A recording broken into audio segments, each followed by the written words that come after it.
Let's get right to it tonight. Indiana, Wyoming in Dayton, the first four. Joining us now, and I'm assuming in Dayton and not in the second greatest state in the land, Wyoming. He is the voice of the Wyoming Cowboys on their radio network for basketball. Reece Monaco joins us to talk about the game. Reece, good morning to you. How are you?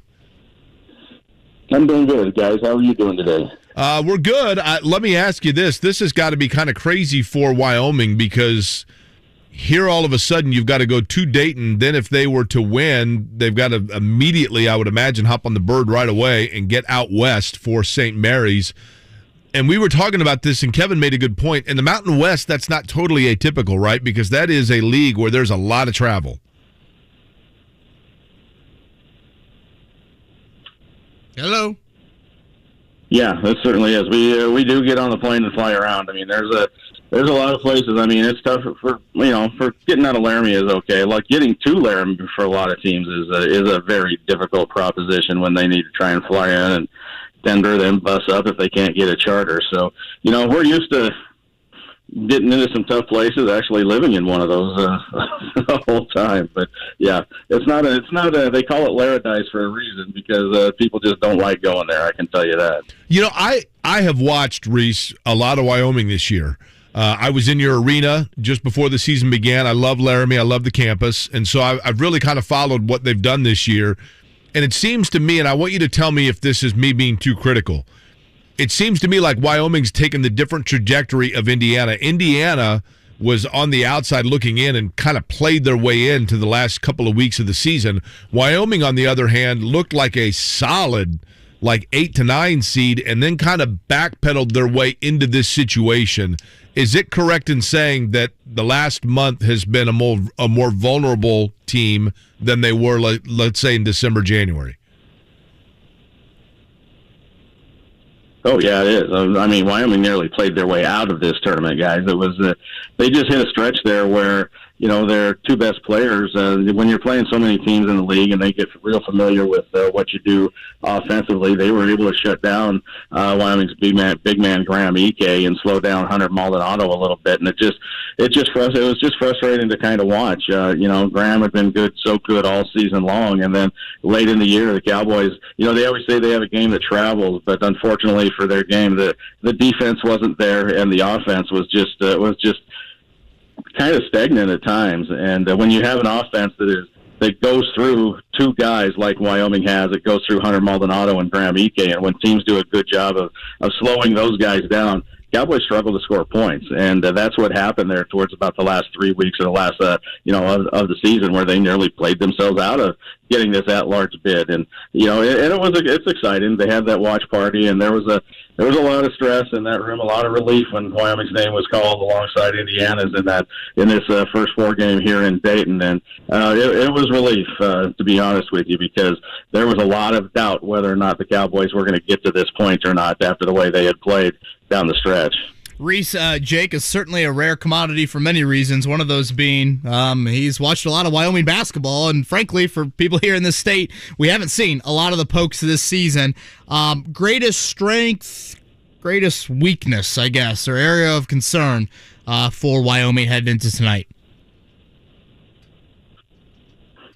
Well, I would say probably their greatest strength to get them to this point was their ability to go out and defend and play defense, and that's what head coach Linder always says. He goes, defense travels. We can take defense. If the offense is having an off day, the defense can still keep teams in, still keep you in games. But the greatest strength for this team was the post play with Graham Ike. I mean, he's a lot like Jackson Davis. They're similar in size, except Jackson Davis for Indiana, I believe, is much more athletic than Graham is inside, and I think he has much more. He has better range when it comes to shooting the ball. I was over watching the practices yesterday and watching him move around on the floor. Boy, he's an impressive young man. He's one of those 18 points, 8 rebounds type of guys, kind of like Graham is, and I'm really looking forward to seeing that matchup and how those two guys will get after each other in this game. But that's going to be a big one. But boy, I was impressed with Jackson Davis. Just his ability to move and shoot and jump. When he jumped,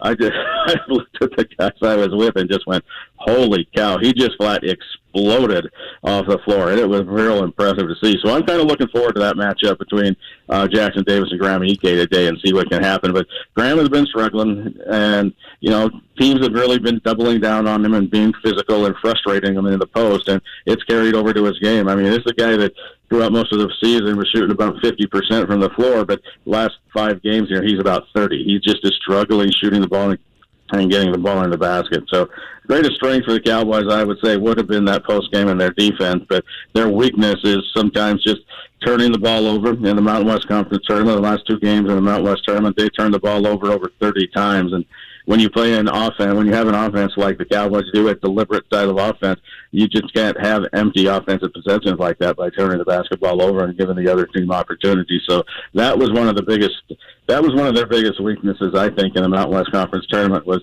just turning the basketball over, and a lot of them weren't forced. They were just flat out mistakes by the Cowboys. So, coming into this, hopefully they can, enjoy the moment and put a lot of those mistakes behind them and really focus on Indiana. But boy, when I saw Indiana pop up next to Wyoming, I go, boy, they're getting blue blood in this thing, and everybody knows Indiana. Those famous sweatpants they wear where they warm up, the red stripes. So it's going to be impressive to see them when they come out onto the floor and go, man, the Cowboys are playing Indiana, and it's going to be a fun matchup, I think. And I think it's going to be physical. That's the way Big Ten basketball is, and that's kind of the way the Mountain West had been down the stretch here with Graham. It was just real physical, and he needs to be able to step up and respond to that. Now, Indiana has the candy stripe warm-ups, but Wyoming's got a naked guy with a barrel, right? Barrel man, yeah, he's interesting to say the least. He travels to the away tournament, to the Mountain West Conference basketball tournament. His name's Ken. They call him Cowboy Ken. And, he's become his own little, kind of like the duck man from San Jose State. He was getting a lot of attention himself at the conference tournament. So we'll see how it goes. But I have a feeling that just watching the shoot around with Indiana yesterday, there was quite a few Indiana fans in the stand, and it only being about a 2-hour drive from Bloomington down here today. No, it's going to be awfully red. Pro-Indiana crowd here tonight, and I think that will certainly help the Hoosiers. When you have a good crowd on your back, that is a definite help for the team. Yeah, but when you got a naked guy in a barrel, I mean, you're going to apply for that job, right? If things don't work out here, Jake. I'm going to be the new Cowboy guy, yeah, barrel man. Hey, last thing here, Reece Monaco's our guest, the voice of the Wyoming Cowboys. When I have watched Wyoming, and I haven't watched them every game, but I've watched probably 10 games.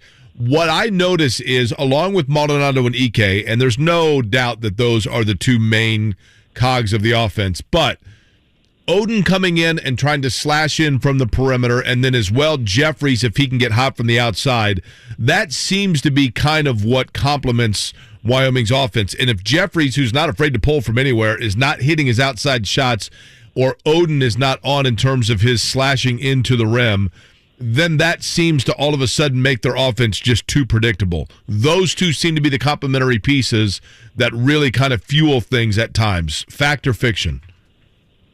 Well, yeah, I agree with that 100%. And that's one of the things that both Hunter and Graham need to do when the double teamers are coming. That means somebody's open, so they got to get the ball out to Drake Jeffries. And he is a streak shooter. He's one of those guys that can go on a run and knock down 4 or 5 straight. And Jeremiah Odom is an explosive type player. He's real athletic. He can jump. He doesn't shoot 3 really well, but he is at his best when he's kind of, like you said, slashing and trying to get to the rim. He's started to develop a little fadeaway in the lane that he's been really effective with. But yeah, those guys, and that is a big thing. The role players and that has hurt the Cowboys down the stretch is that the role players, the Jeffries, the Odens, and the Xavier Ducells, have not been stepping up and making their shots. And when they're not making their shots, that just puts that much more pressure on Maldonado and Ike. So, yeah, those guys are a huge part of this offense if they can step up and knock down some shots and just loosen things up on the inside for Graham. Reece, I can tell the excitement, certainly, to see the name pop up, and obviously tonight playing a program like Indiana. So, enjoy it, and if you are getting on a run, safe travels back across the country for the game on Thursday. But have a great call tonight, and I appreciate you making time for us this morning.